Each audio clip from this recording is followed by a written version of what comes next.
يا صباح الخير يا صباح السعادة. تعالوا بينا نصلي على حبيبنا النبي ونحضر مع بعض الفطار الحلو ده. خرجت كده جبت طعمية سخنة، وكمان جبت علبة بتنجان، وكمان جبت فجل، وكمان جبت فول. تعالوا بقى نحضر مع بعض الفطار الحلو ده. عملت ايه؟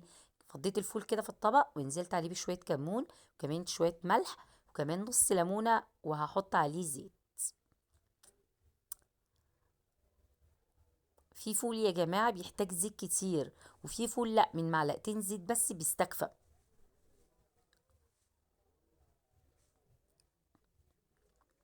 بس كده حضرت الفطار الحلو ده، وكمان قطعت بصل وقطعت فلفل. تعالوا بقى هنا نخش على الغدا. لما بيكون بصراحة الميزانية مقصرة معايا بعمل ايه؟ بعمل الصينية الحلوة اللي انتوا هتشوفوها دي.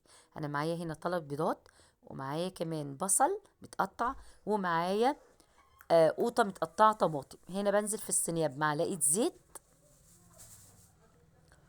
وببدأ اشوح البصل فيها، وبعد كده بنزل بالطماطم، وببدأ احط عليهم نص كوباية مية، وكمان بحط فلفل، وبحط ملح، وبديهم كده تقليبة، وبسيبهم بس 3 دقايق على النار كده يعني يتسبكوا زي ما انتم شايفين كده. وبعد كده بفضي البيض اللي بحته كل بيضة لوحدها، عشان لا قدر الله لو في بيضة بايظة ما تأثرش على الأكل. هعمل كده كل البيض اللي معايا اللي هما ال3 بيضات، وبعد كده بوطي النار خالص واغطيهم. هنا كان خلاص الغدا خلص، معلش التصوير جه بالطول. حمرت بطاطس، وكمان عملت جنبها جرجير، بألف هنا والشفا.